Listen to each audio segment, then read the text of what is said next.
Agora sim, Oi, agora sim, tô te vendo. boa noite. Boa noite, já estava ansiosa já. Zé não tinha aparecido para mim ao vivo, não. Agora entramos. Eu, Boa eu quero noite. ver a sua caneca da Frida. Você tá com a caneca da Frida? Eu queria ter uma caneca da Frida que E eu não um tenho. bule maravilhoso, pintados à mão pela Mara, que é uma artista aqui de Diamantina. Eu só tenho a Frida aqui, olha, na parede. Eu não tenho caneca dela, não. Queria. Aqui tem bonequinha de pano, tem tudo. Gente, boa noite. Vamos dar início agora ao nosso primeiro Haja Café virtual. Temos a honra de ter aqui a delegada Kíria, que aceitou nosso convite. Nós decidimos fazer esse Haja Café, tema de violência doméstica, que é um tema que está super em voga, que é um tema necessário se discutir, falar, muita coisa ainda que não se fala, que as pessoas têm medo, e até às vezes pela instrução de se posicionar.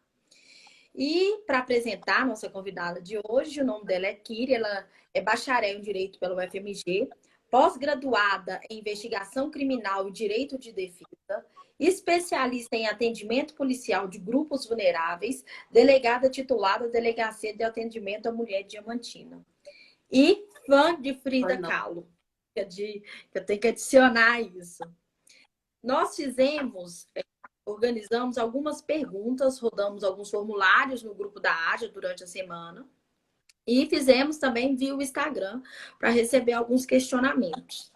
E a primeira pergunta é nessa questão do contexto da pandemia.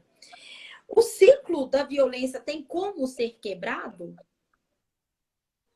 Boa noite, Isabela. Um prazer, viu? Prazer é todo meu. Sempre à disposição, sempre às ordens. Conheci agora essa associação maravilhosa. Quero me colocar à disposição e dizer que espero que o próximo café seja pessoalmente. Bom, Deus quiser. isso. Eu sou titular da Delegacia de Atendimento à Mulher de Diamantina há um pouco mais de 7 anos e trabalho especificamente com isso e com violência sexual.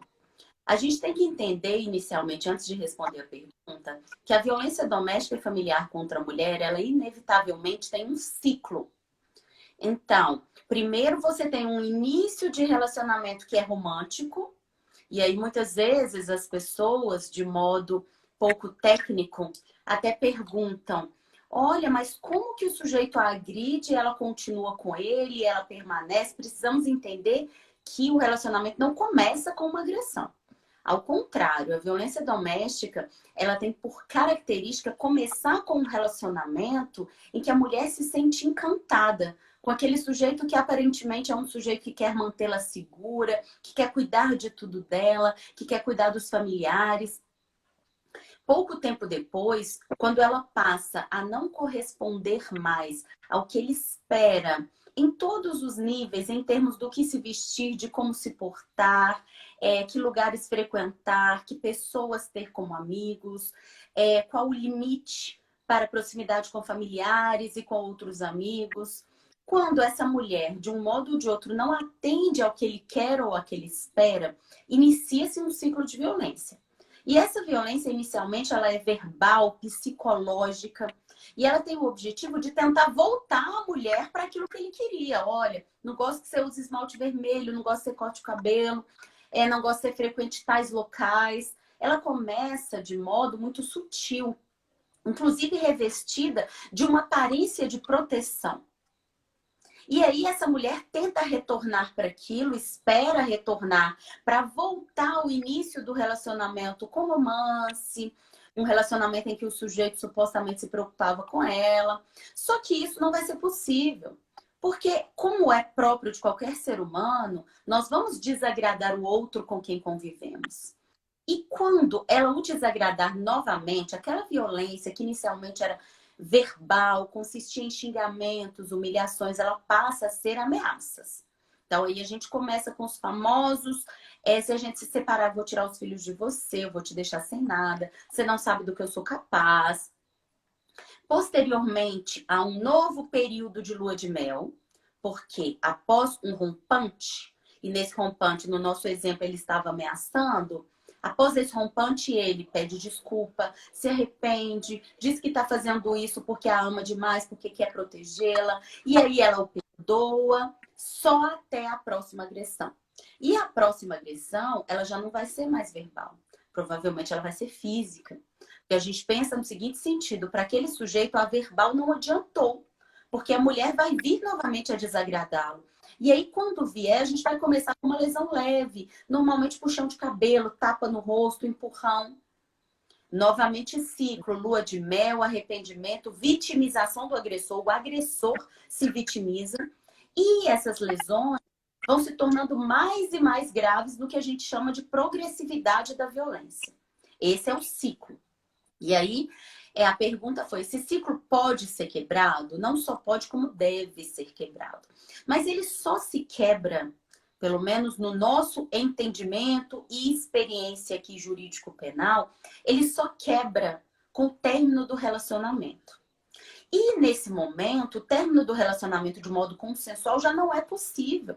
Porque a mulher tenta muitas vezes terminar, quer separar, ou ele dificulta as coisas com ameaças de cunho econômico, com ameaças que envolvem os filhos, ou então ele simplesmente diz que vai matá-la. E aí ela precisa do auxílio de um terceiro, que é o Estado, para ajudá-la a terminar esse relacionamento. E aí isso se dá através das chamadas medidas protetivas de urgência. Então, a medida protetiva, o objetivo inicial dela é romper esse ciclo de violência e impedir que essa violência continue progredindo e venha findar com o feminicídio. Então, assim que a gente rompe esse ciclo de violência. Essa pergunta eu até achei extremamente interessante, essa próxima, porque aí é um critério também psicológico que tem que se fazer uma análise.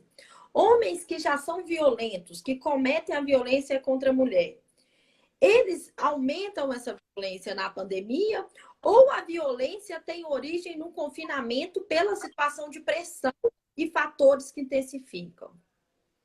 Excelente pergunta. Por quê?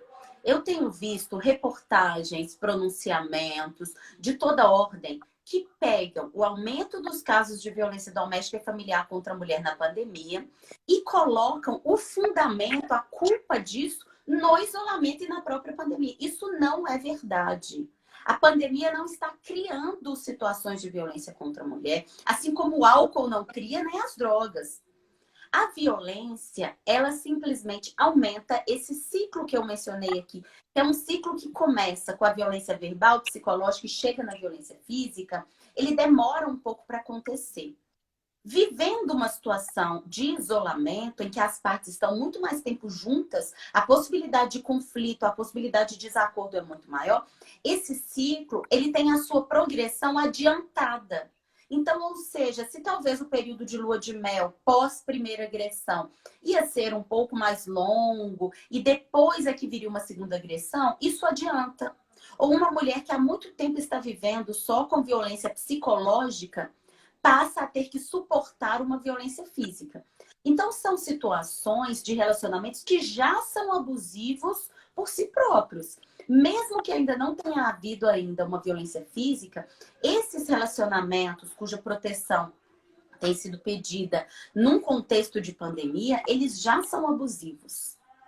E aí o que está acontecendo apenas é que a violência está se tornando maior e está acontecendo mais rapidamente. Então, a culpa não é do isolamento. E, inclusive, dizer que é, ou dizer que aí no isolamento as pessoas bebem mais, e aí agridem os seus familiares, é a característica comum da cultura machista de colocar a culpa da violência contra a mulher sempre num agente externo ao homem, ou nela própria, ou em algo externo. Bebeu demais, perdeu o emprego, estava nervoso, esse tipo de coisa. Isso está acontecendo agora de modo nítido. A culpa da violência seria do isolamento, o que não é verdade. E aí eu vejo várias reportagens que ela coloca isso, porque a situação do homem está desempregado, do homem está... Eu vi outro dia um vídeo que eu achei assim um absurdo. Era um homem, ele pega e fala, tá tudo ok. Aí mostra o Netflix, aí mostra o cachorrinho, aí mostra uma carne assim, ele cortando a cerveja, aí ele fala, a mulher dele com uma mordaça assim, e sentada quietinha. Lógico que ela deve ter concordado a fazer esse vídeo, não estou entrando por esse método, mas o tudo ok dele, o que está tudo bem, é a mulher estar amarrada, amordaçada num canto. Então, isso mostra como que parece que a culpa disso tudo é da mulher. É a mulher que causa toda essa situação e fica nesse contexto de pandemia. Então, pela pandemia, o homem está sendo agressivo. Não, ele já era agressivo antes. A pandemia pode intensificar, pelo menos é o meu bem. Não existe isso. Passando para mais uma pergunta.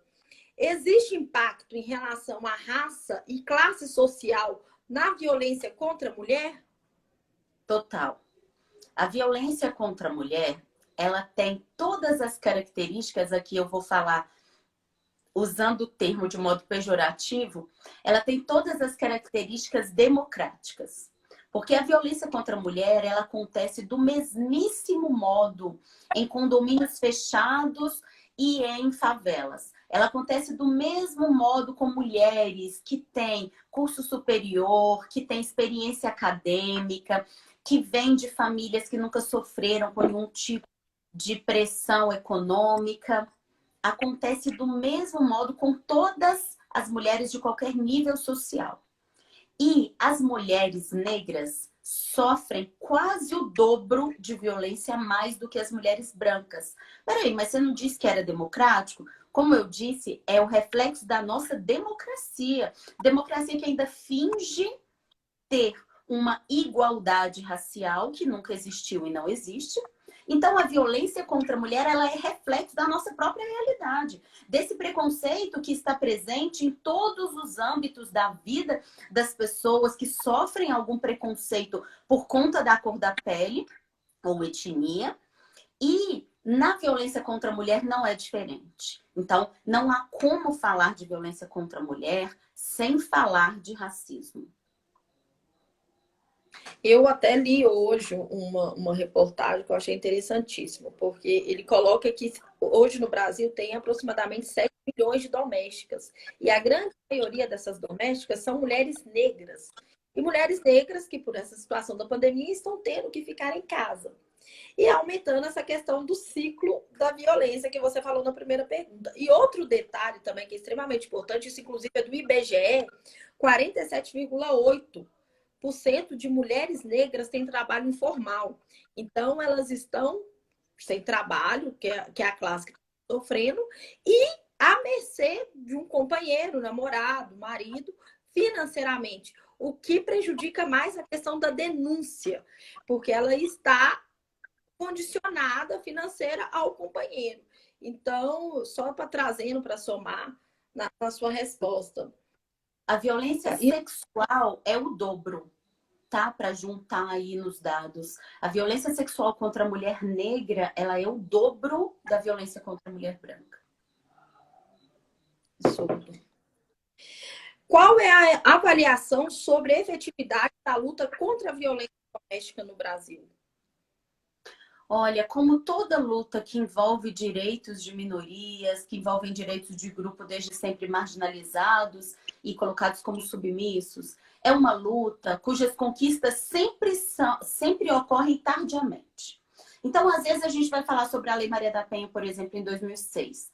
Podemos até dizer que é uma das legislações mais avançadas do mundo, etc., mas veio muito tarde. Veio à custa de sofrimento, de morte, de mutilação. E até hoje essa luta, ela não é efetiva. A própria Lei Maria da Penha, ela não tem a efetividade necessária. A gente tem a previsão legal, mas é a velha situação de a lei não modifica a realidade de fato. Então, quando a gente trata de violência contra a mulher, a gente tem aí o artigo 5º da Constituição dizendo há mais de 30 anos que homens e mulheres são iguais em direitos e obrigações. Quaisquer estatísticas que se quiser pegar, e qualquer mulher que você parar na rua ou dentro de casa ou em qualquer lugar e perguntar, somos materialmente iguais? Não somos.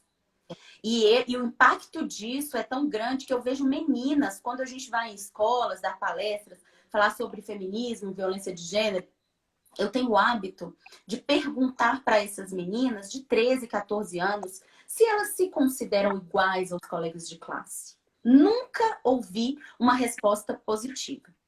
Então, é uma luta que muitas vezes você consegue avançar um passo, muitas vezes, como está acontecendo agora, você precisa resistir para não andar para trás. São direitos conquistados que são colocados todos os dias em risco, que são questionados e que as pessoas que os questionam sequer verificam toda a história de luta que embasou a conquista desses direitos. Então, é uma luta que, infelizmente, a gente não pode dizer que já chegou em um local em que há efetivamente uma proteção, ainda que não completa, porque isso nunca vai ser possível, mas uma proteção que podemos dizer satisfatória para as mulheres. Ainda não chegamos nesse ponto. E até vou puxar um gancho, porque tem uma pergunta aqui, que é mais ou menos a sua avaliação sobre a Lei 13.984 de 2020, que prevê a reeducação de agressores. Qual é a sua opinião? Olha, a gente tem, para falar sobre isso, que entender que a violência doméstica e familiar contra a mulher tem várias características que a colocam numa situação completamente diferente de outras violências. Então, falei aqui da progressividade. Então, vejam, um tapa no rosto, um xingamento no ambiente doméstico contra a mulher é muito diferente de um tapa no rosto e um xingamento de um vizinho com outro, de uma vizinha com outra. Tá? Então, para entenderem o contexto dessa violência. Essa violência, ela é alimentada por uma cultura que entende que as mulheres devem submissão e têm que ser mantidas em determinados espaços sociais, se portando de determinado modo, ocupando apenas determinados lugares. E a violência normalmente ocorre quando a gente tenta sair desses lugares.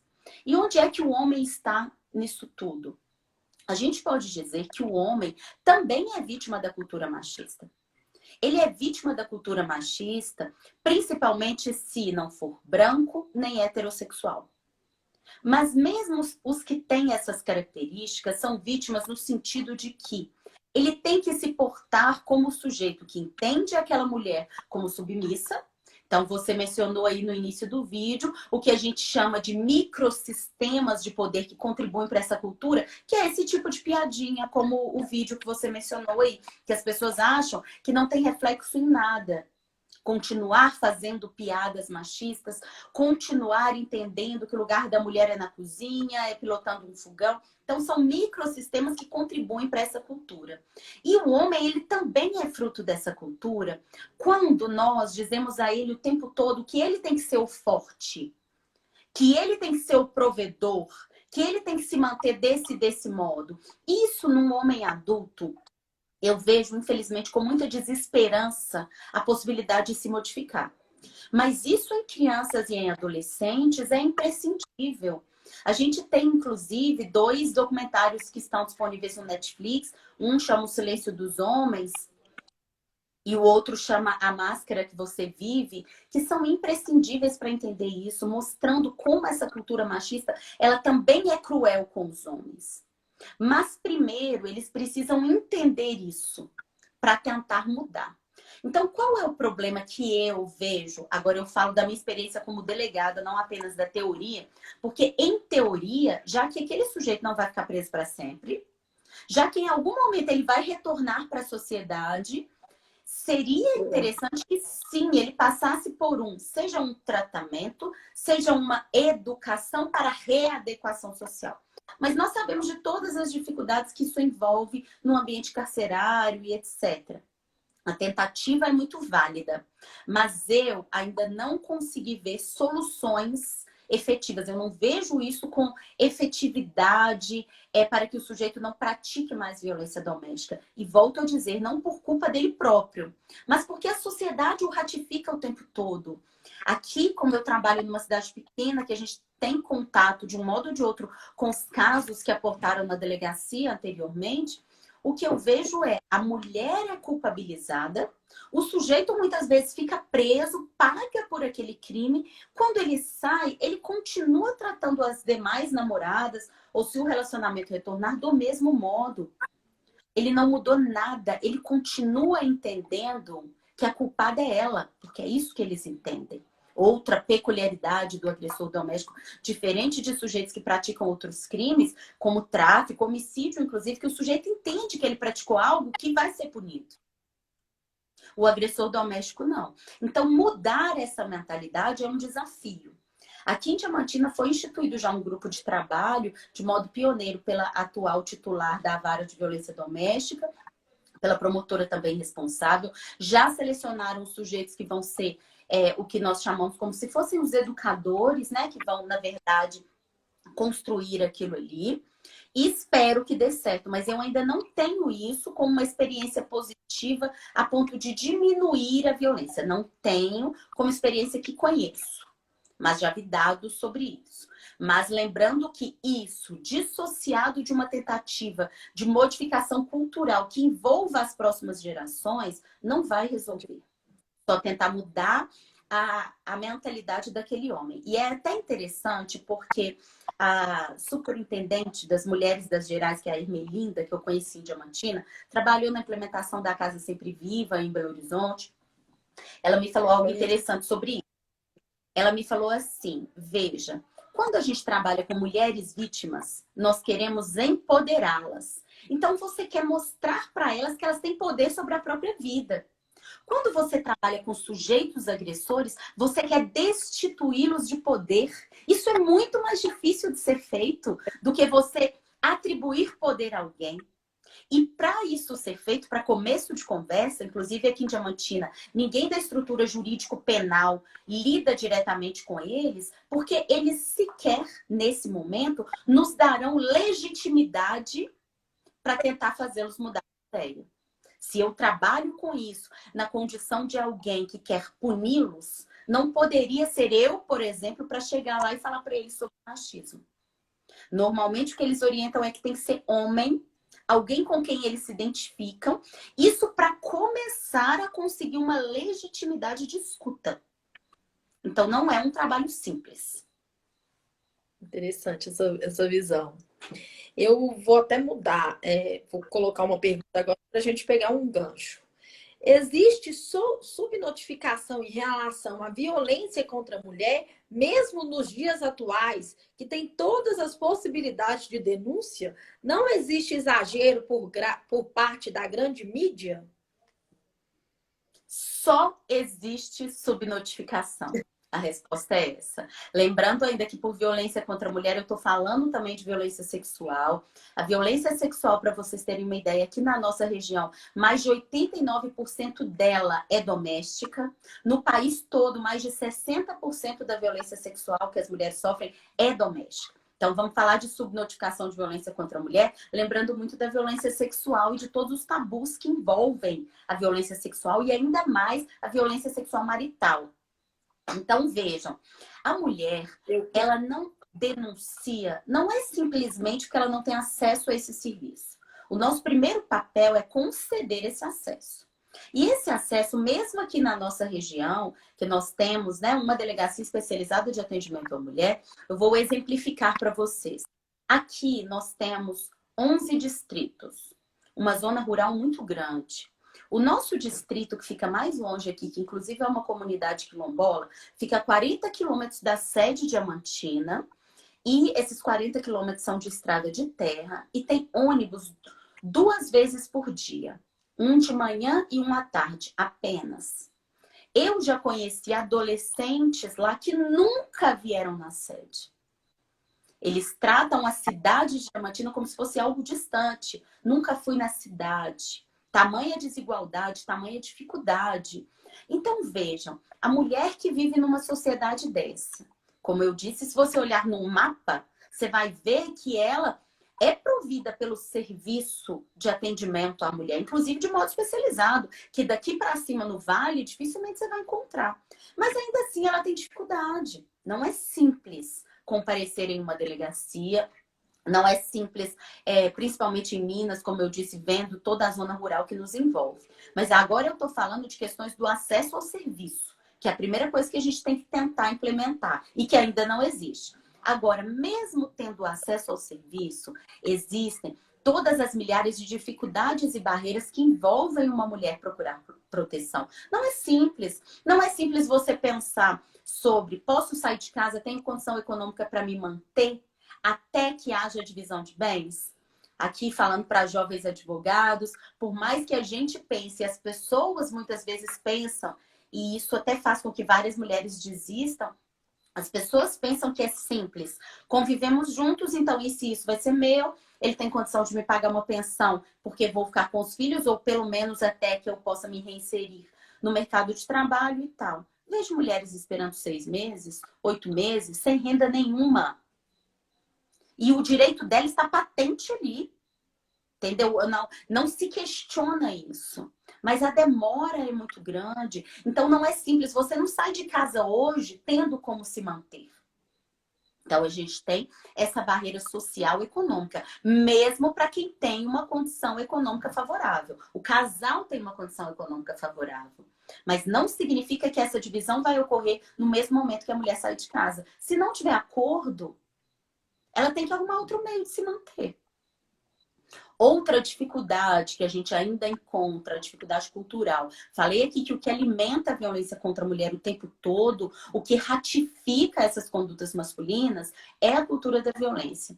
Então, quando você pega uma cidade do interior como aqui, quando você vai mais para o interior ainda, como esse distrito que eu falei aqui, que fica a 40 quilômetros de Diamantina, todo mundo vai saber que essa mulher saiu de casa.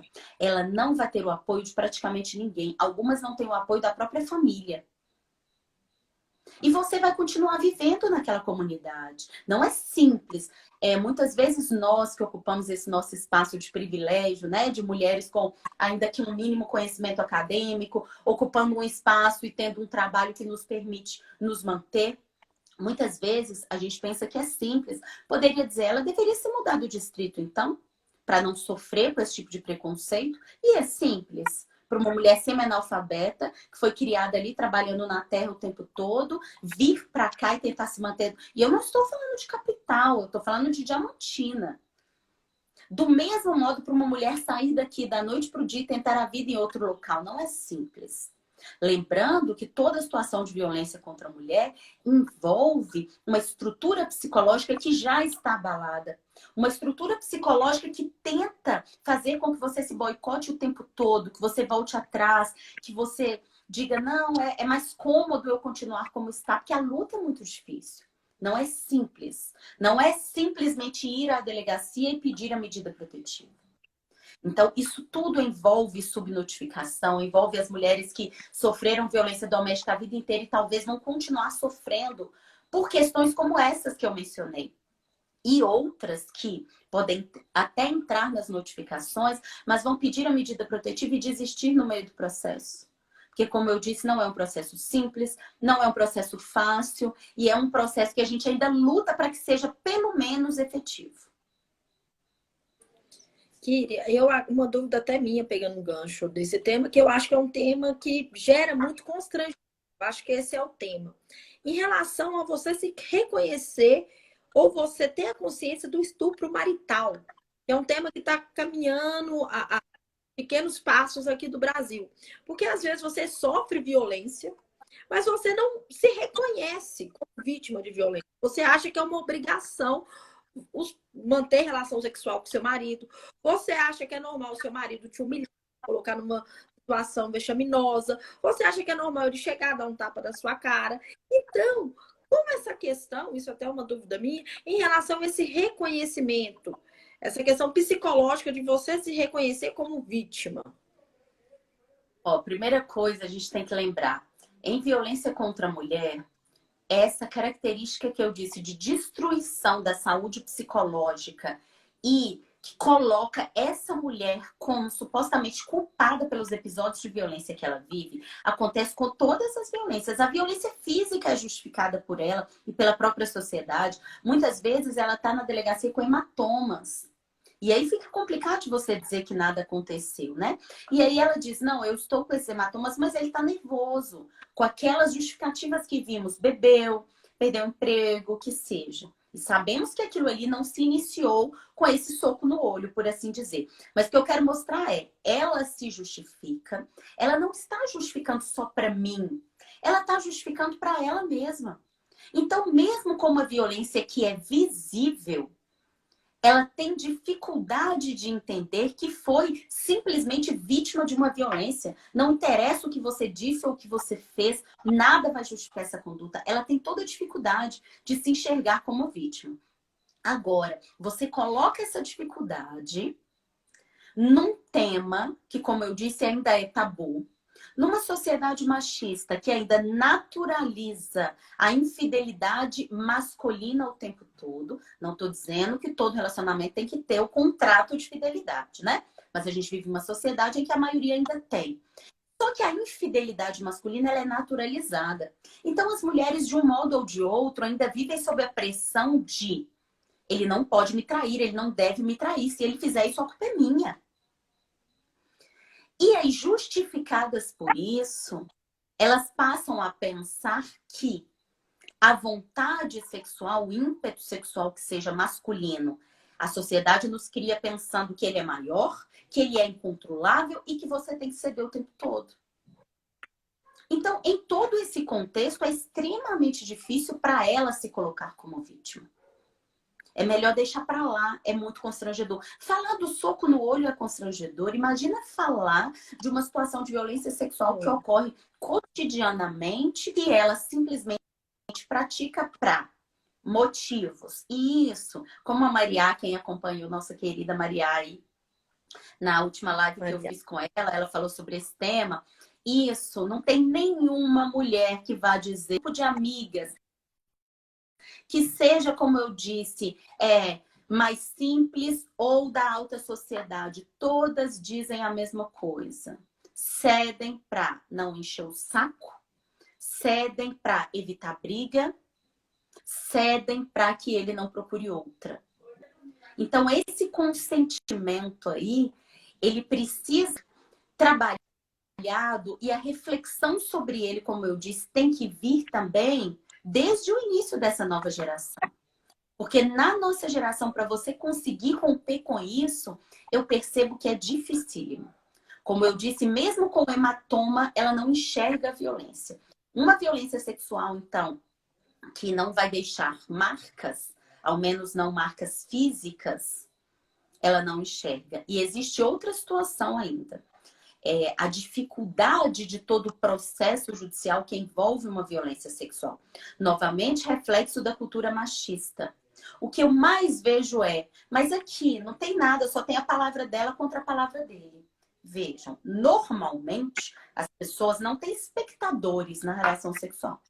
Normalmente as pessoas não têm câmeras no quarto, a não ser por fetiche, né? Não para essa situação, para fiscalizar o que está acontecendo, se tem consentimento ou não. Então, o que nós vamos ter num processo desse será, sim, as declarações de um contra as declarações do outro. E a mulher, o tempo todo, vai ser desmerecida nesse processo.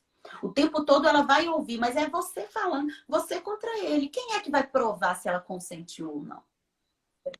A gente vê isso formalmente em processos, a gente vê isso em audiências. Então, já é um processo constrangedor, já é um processo difícil e complicado. E se você, no meio dele, ainda é desmerecida, desacreditada, aí, obviamente, você vai pensar 2 vezes antes de fazer essa denúncia de novo. Infelizmente. Vamos para a última pergunta aqui. O que gera esse aumento no feminicídio? Na verdade, eu acredito que gera aumento do feminicídio nessa era de pandemia, nesse tempo de pandemia. Eu acredito que seja nesse contexto. Registros de aumento da violência contra a mulher em âmbito geral. Aumento de feminicídio especificamente, eu ainda não tive acesso. O último dado que nós tivemos do Fórum de Segurança fala de um feminicídio a cada 90 minutos no Brasil, que já é altíssimo. Mas, caso esse dado seja superior, é justificável pelo que eu disse anteriormente. O feminicídio ele é o ápice do ciclo de violência. Uma violência que começa verbal, que começa com limitação de condutas, que passa para xingamentos, que passa por ameaças, lesões corporais leves, até chegar no feminicídio. O feminicídio, ele nunca é o primeiro e único ato da violência.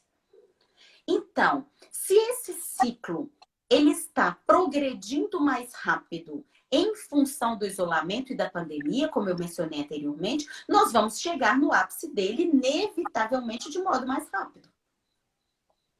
Então, há sim possibilidade de termos aumento dos feminicídios. Mas volto a dizer, situações que já eram abusivas, situações que, se não fossem interrompidas, chegariam no feminicídio. Mas não chegariam agora, não nesse momento. Esse ciclo ainda ia demorar um pouco para chegar nesse ponto e vai chegar mais rapidamente em função do isolamento.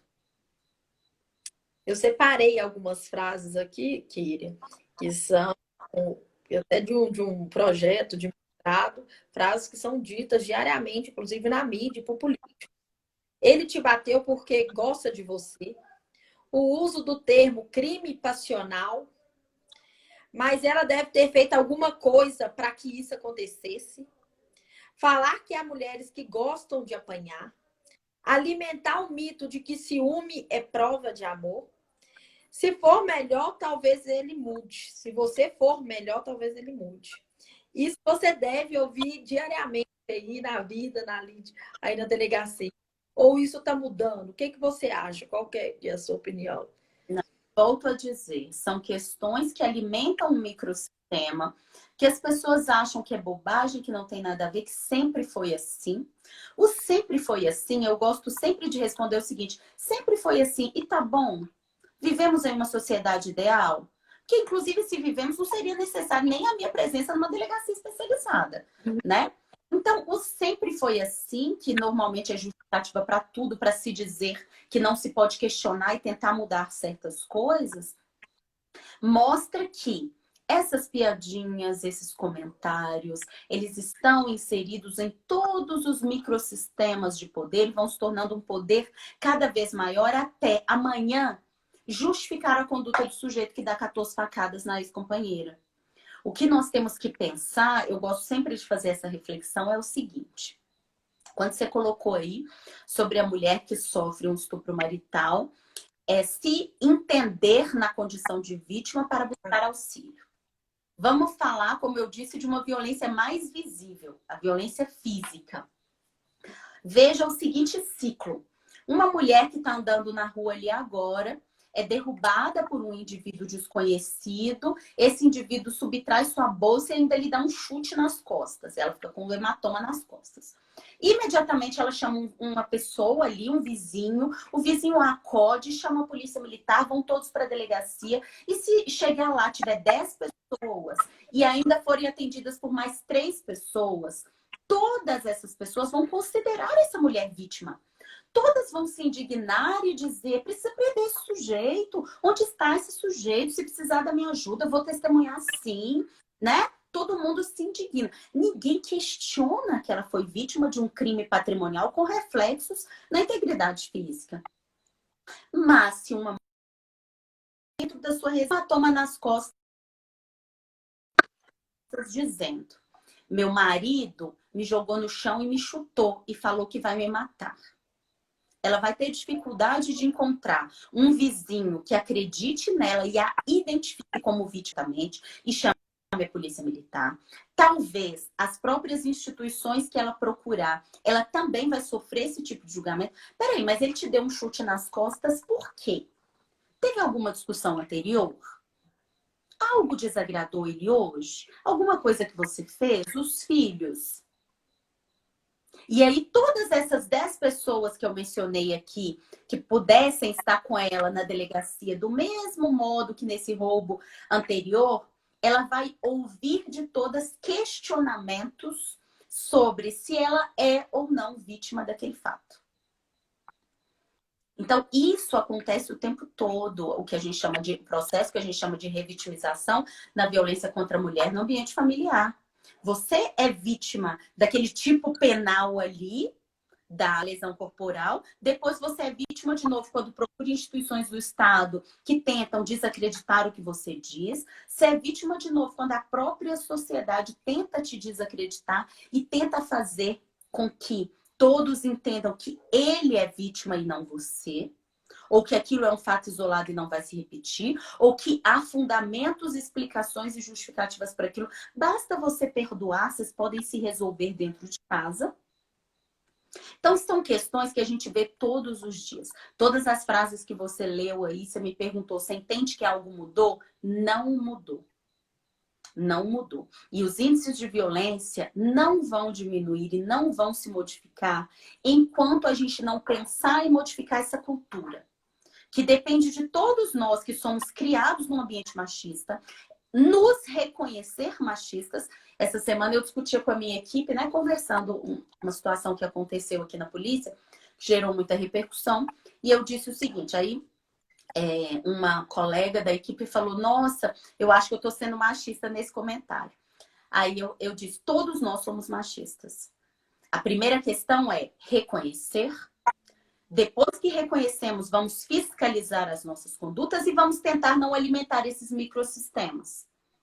Óbvio que, além disso, a gente tem que agir em escola discutindo gênero, a gente tem que lidar com quem tem filhos, quem trabalha com crianças, quem trabalha com adolescentes, tratá-los com igualdade, porque isso ainda não acontece, mas é também a nossa prática diária. Como eu disse, se o sujeito cresce o tempo todo, falando aqui da cultura machista e suas consequências no homem, o menino cresce o tempo todo com o pai fazendo essas piadas, com o pai dizendo, sua mãe só lava vasilha, sua mãe só pilota fogão.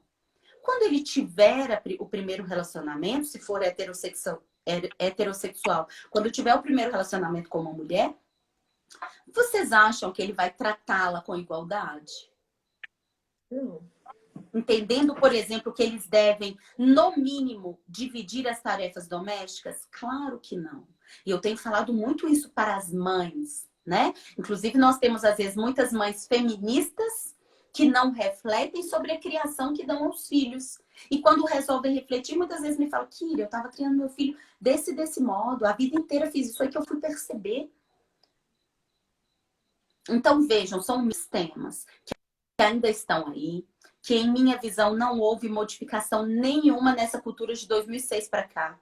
As piadinhas permanecem, alimentando todo um sistema, a violência permanece, os comentários permanecem e tudo isso continua ratificando as condutas desses sujeitos. A única coisa que nós tivemos foi uma legislação para melhor punir isso e um instrumento que é a medida protetiva para interromper esse ciclo.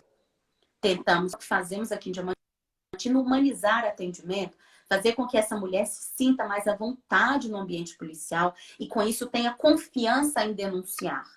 Mas isso, sozinho, modifica a cultura? Não. Então, os índices não vão diminuir. Prognose. E é uma cultura mundial, porque não é um caso isolado no Brasil.